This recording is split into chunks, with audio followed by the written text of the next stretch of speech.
what are the challenges of taking some exhibitions virtual? Um, Hmm. because it's like really you're missing key aspects of the experience, but then can those aspects be translated into an online viewing room? Hmm. Yeah, we're thinking about this because I've seen a lot of online viewing room in the past months, including some summer shows of the art schools and also the fashion show. Some fashion show would be published online as the online viewing room, and I think some fashion brand even did a better job than the artists. But I don't know, probably because the artists want to keep it simple and just more efficient. So some of the online viewing room, they look exactly like a web page. Like a web page. They just posted pictures and audios and videos online. I don't think it's online viewing room. I think it's only a documentation of a portfolio. That's different. This kind of I think it's a sign of the lack of imagination. Online viewing could be designed or could be created in a more creative way and with more imagination. For example, I have to mention the brand founded by a Chinese designer called Xu Zhi. And also, I can send you the link later. Uh, he collaborated with a fashion curation agency called X Commons. They have this kind of fashion publishing online event online called just search X Commons 2020 AW. So they have this virtual online room for their runway, basically for their runway. So everyone could log in, could search the QR code and get in this room. So I think the fascinating thing in this is you can choose the zone, different areas to different brand designers, to different designers. They have, I think they had three different pathways to three different designers. Xu is was one of them, and they lead to different kind of uh, different styles of the space. For example, the one is more like a city view. The other one is more like a garden. The third one is happening in a museum, some kind of vibe, and the you can choose just on this online page. They form a really vivid space online, and you can have this kind of little interactive game. Like if you want to, because it's all happening on phone. It's not on the laptop. It's all happening on phone. So based on the gravity system uh, inhabited in on phone, you can have this game that you can pick different puzzles together. You have this game. You can just wave your forms and pick the different puzzles together and get the entrance in this space. I think it would have this feeling that you are the most important character in this game for the audience. They would have this feeling like I can control it. I'm the main character of this viewing tour.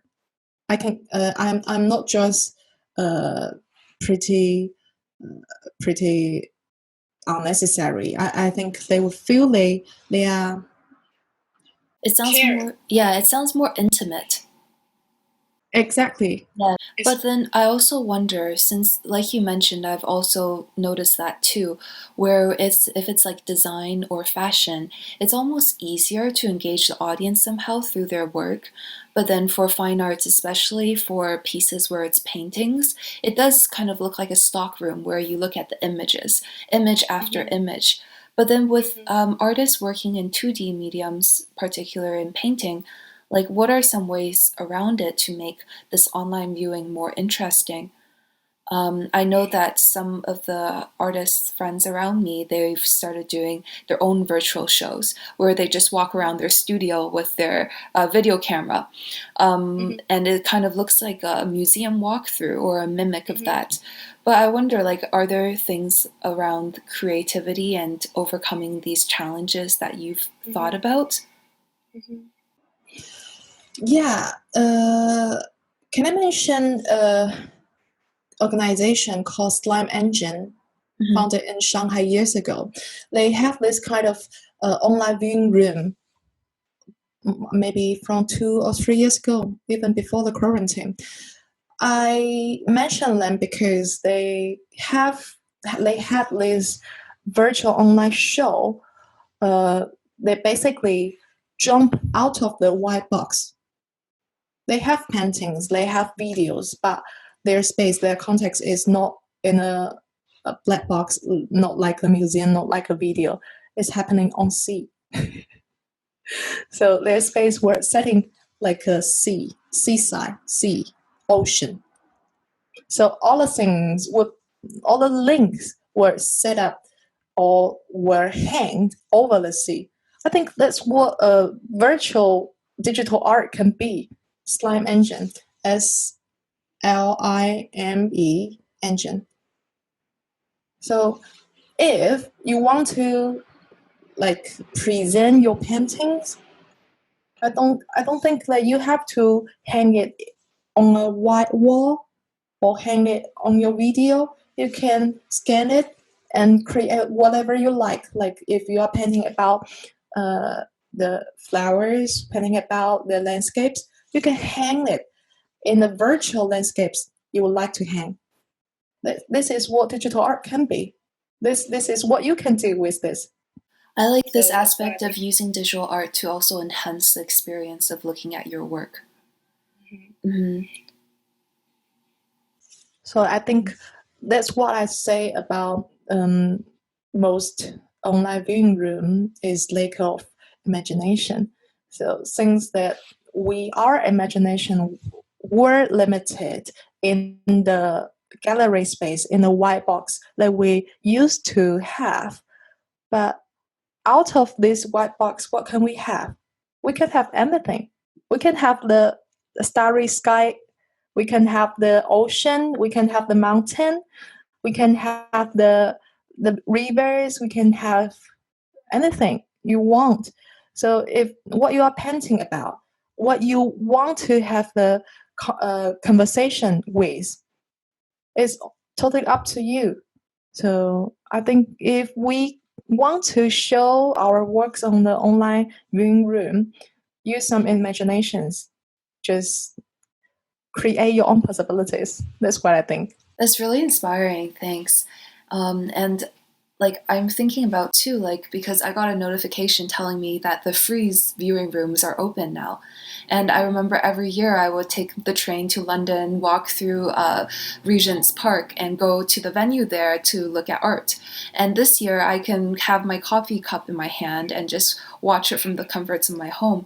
And I think it's great. It decreases the barrier of access. You know, you don't have to cost, the time, also the entrance fee. All of that is gone, which in some ways is really great. But then I was also thinking kind of what is lost in these virtual viewing rooms. And a central component, I think, of openings of art exhibits is the opening, and kind of when you have these really fascinating conversations with artists, curators, and other people. Mm-hmm. And like, I wonder too if there's going to be a replacement of like openings, and if more things will be just taken virtual into the future. And if you have thought about and ideas about kind of what the future would kind of look like.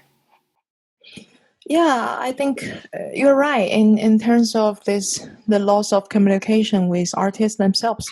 But I think in this era, we have the internet, we have our phone, we have the Instagram and everything. If an artist want to talk to the audience, they would always have the ways to talk to.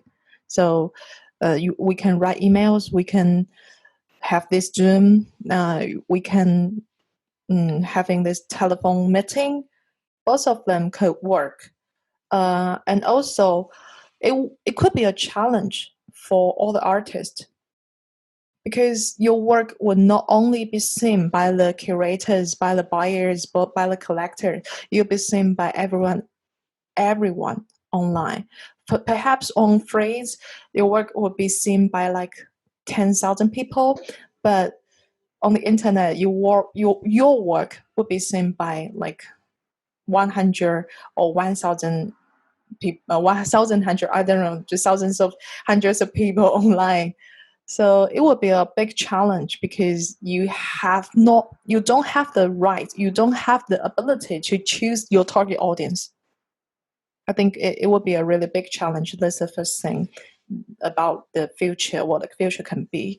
And the second one, I think is a benefit, just like what you've mentioned before. You don't have to pay the access fee. You don't have to take the trend. I think is sustainable. It's really sustainable. It's green and safe. So if we can see the works online in different ways, why should we take the trend? Why should we take the plan to see this show online? Is it's time and money saving. I mean, it's really and it's environmental friendly. That's one benefit that I think. But it also bring another thing is this make the process more and more democratic. This bring democracy in art market. It means that if we don't have to pay the fee, if we don't need the invitation for the art market, so anyone can get in, anyone can have the access in. So this benefit also lead to the previous question that I talked about is the challenge that the artist would have to face. I think that's the future of the art market, of the art world. But I think everyone should be prepared for this. Should be prepared for this. If you are not prepared for this, just focus on your work. So focus on work. When you are ready, you get online and everything's ready. That's what I think. Yeah, I think that there will also be a lot of these innovations and adaptations taking forward after COVID, and I think that's really exciting. And it was such a pleasure to talk to you today. Thanks so much for coming on. Thank you. Thanks. That's it for this episode of Beyond Codes and Aesthetics. If you like what you heard, you can subscribe to us on Apple Podcasts, Spotify, or wherever else you listen to your podcasts. Also, please take a moment to rate and review this podcast. It will help other listeners discover what we're doing. Beyond Codes and Aesthetics is produced by Kohei and Translations on Himalaya Podcasts by Will Jiang. Take care and see you next time.